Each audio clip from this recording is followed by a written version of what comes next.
2 माह से पाकिस्तान के अंदर एक्स की सर्विस पे बंदिश है। पहले इसको वजारत दाखिला वजारत इत्तलात के ऊपर डालती रही, वजारत इत्तलात वजारत दाखिला के ऊपर डालती रही। ये निगरान हुकूमत के होते हुए हो रहा था। उसके बाद फाइनली जो इलेक्टेड गवर्नमेंट आई है,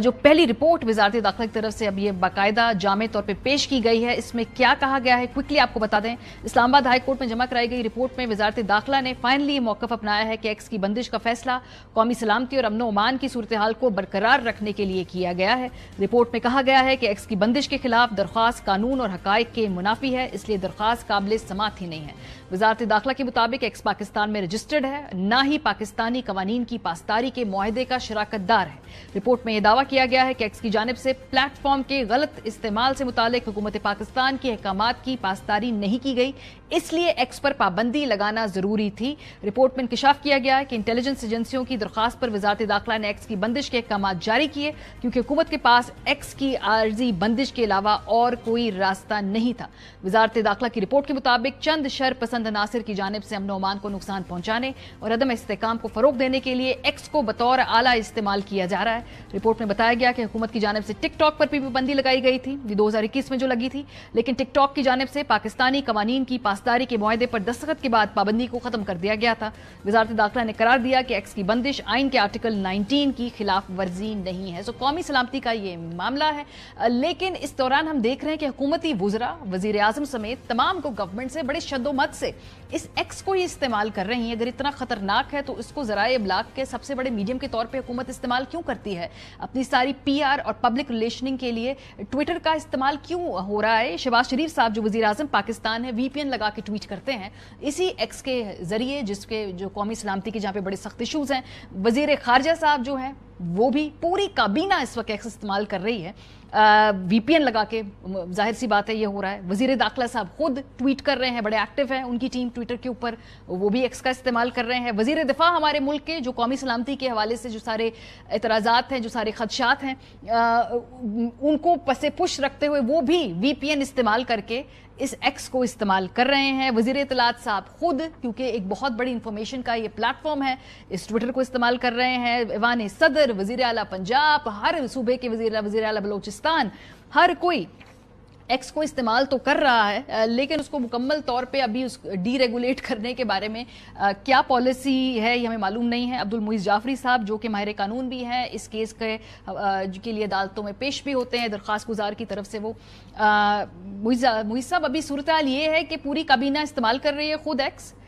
जो रिपोर्ट इन्होंने जमा कराई, ये तो जिसे कहेंगे कुफर टूटा खुदा खुदा करके, पहले तो बता ही नहीं रहे थे कि असल में मसला है क्या। तो क्या इसको हम एक ब्रेक थ्रू समझें कि चलें अब केस आगे तो बढ़ेगा? एटलीस्ट मान तो लिया गवर्नमेंट ने। जी शुक्रिया मारिया, आपने मौका दिया। मेरे ख्याल में ये वाज़े करना ज़रूरी है कि ट्विटर के एक्स के ख़िलाफ़ की बंदिश के ख़िलाफ़ जो पटिशन्स हैं उसमें मेरी petition Karachi Sindh high court की कराची रजिस्ट्री में है, कराची में है जी जी। और वहाँ पर वजारत दाखिला की तरफ से इस तरह का जवाब नहीं आया है। ये जवाब जिसको आप पढ़ के सुना रही हैं, जिस डिटेल में ये दिया है, ये गालिबन इस्लामाबाद हाई कोर्ट के अंदर एक पटिशन हुई हुई है इसी बंदिश के ख़िलाफ़, वहाँ पर उन्होंने ये मौक़िफ़ अपनाया है। जी जी। तो पहली बात तो दिलचस्प ये है कि हमारे केस के अंदर उन्होंने सिर्फ ये सिंगल पेज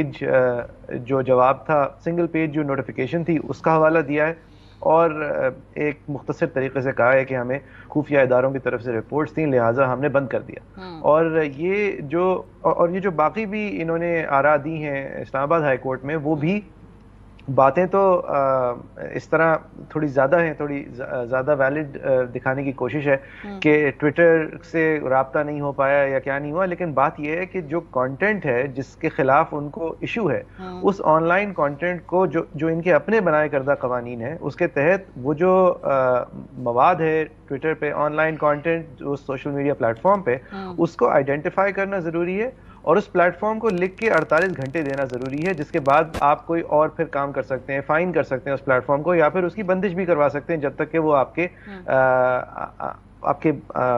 तरीक़त के ऊपर ना उतरे। लेकिन यहाँ पर उस ऑनलाइन कंटेंट का आइडेंटिफिकेशन है ही नहीं, बस एक उमूमी सी बात है कि चंद शर पसंद अनासिर। और यहाँ पर जो हमारी पिटीशन है उसके अंदर तो उन्होंने ये करने का भी तकल्लुफ नहीं किया है, सिंपली बस ये कहा है कि हमें तो रिपोर्ट्स आई थी और हमने कर दिया, जिसकी वजह से हमारे हाई कोर्ट ने یہ حکم کیا کہ آپ کی پرائما فیسی بادی النظر آپ کی جو یہ پوزیشن ہے بغیر کسی جواز کے انڈیٹرمنیٹ آپ نے ایک بند کر دیا ہے سوشل میڈیا پلیٹ فارم، اس کا قانون میں کوئی جواز نہیں، گنجائش نہیں ہے،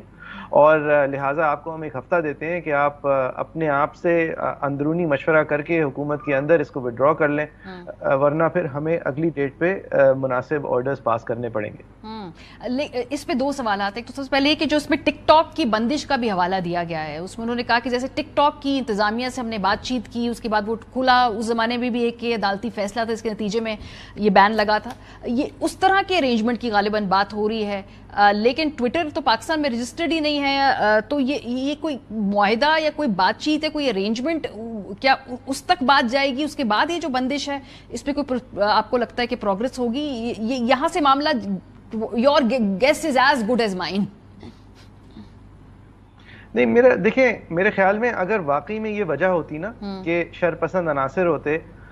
تو ہوم ورک ہوا ہوتا نا، یعنی ان کا پاکستان میں نہ ہونے سے ان کو شوق نہیں ہے ہماری مارکیٹ کے اندر پریزنٹ ہونے کا، ہماری مارکیٹ اتنی بڑی نہیں ہے تو لہٰذا وہ یہاں نہیں ہے، اب ان کو مجبور تو نہیں کیا جا سکتا یہاں آنے پہ، ہاں لیکن ان سے مکالمہ ہو سکتا ہے، اور وہ اگر واقعی میں یہ عذر نہیں ہوتا، اگر واقعی میں یہ سچ ہوتا تو انہوں نے جو ان کو جس کانٹینٹ سے ایشو تھا اس کانٹینٹ کے ایشو کو انہوں نے ہائی لائٹ کیا ہوا ہوتا، ایک ہسٹری ہوتی اس کی، ایک وہ دکھا سکتے کورٹ کو کہ ہم نے یہ سب کچھ کیا ہے اور اس کے باوجود وہ ہماری بات نہیں مان رہے، یہ سب کچھ اگر ہوا ہوتا تو پھر آپ یہ جواز پیدا کر سکتے تھے بعد میں کہ نہیں اب ہم کریں گے، ایسے ہی کریں گے، ہماری بات نہیں سنی جا رہی، لیکن یہ تو محض ایکسکیوزز ہے نا، کیونکہ آپ نے کوئی دیر از نو اسپیسیفسٹی، آپ نے بس ایکچولی بادی النظر تو یہ لگتا ہے کہ آپ نے کانورزیشن کو تھروٹل کیا ہے، کیونکہ لوگ جو ہیں وہ کسی کے حوالے سے کچھ بھی کہہ سکتے ہیں ایک میڈیم پہ، اور یہ آزادی اظہار میں ان کا حق ہے، حالانکہ ایک ملک کے اندر جب ڈیفیمیشن کے قوانین ہیں تو اس ڈیفیمیشن کے قوانین کا استعمال کریں اگر کوئی غلط بات کر دے، خاص طور پہ ہمارا ملک جو دنیا میں 3 ممالک بچے ہیں جس کے اندر ڈیفیمیشن جو ہے وہ کرمنل نیچر کی بھی آپ پروسیڈنگ کر سکتے ہیں، پولیس آپ کو اریسٹ کر سکتی ہے، تو ایک ایسے ملک میں تو مسئلہ نہیں ہونا چاہیے کہ کوئی کسی کی حد تک عزت ہو جائے، تو اور طریقے بھی موجود ہیں، اور اگین اگر وہ ڈیفیمیٹری مٹیریل آپ آئیڈینٹیفائی کرتے تو آپ ہٹوا دیتے اس کو آئیڈینٹیفائی کر کے، اور اگر وہ پلیٹ فارم نہیں ہٹاتا تو پھر آپ کچھ اور کر سکتے تھے، لیکن یہاں پہ مسئلہ کچھ اور ہے، یہاں پہ مسئلہ یہ ہے کہ عام آزادی اظہار جس فریڈم سے ہو پا رہا ہے وہ ہماری اس حکومت اور ان کے ویسٹڈ انٹرسٹ کے خلاف ہے، وہ چاہتے ہیں کہ اس طرح کی پبلک ڈیبیٹ کا پلیٹ فارم نہ ہو اویلیبل، اور کیونکہ اس کے اندر کانورزیشنلی ایک کلیکٹیو وزڈم ڈیولپ ہوتا ہے، ایک مارکیٹ پلیس آف کانورزیشن بنتی ہے، اور یہ اب سچ ہے اور یہ تو وہ ظاہر ہے بتائیں گے نہیں۔ بہت شکریہ۔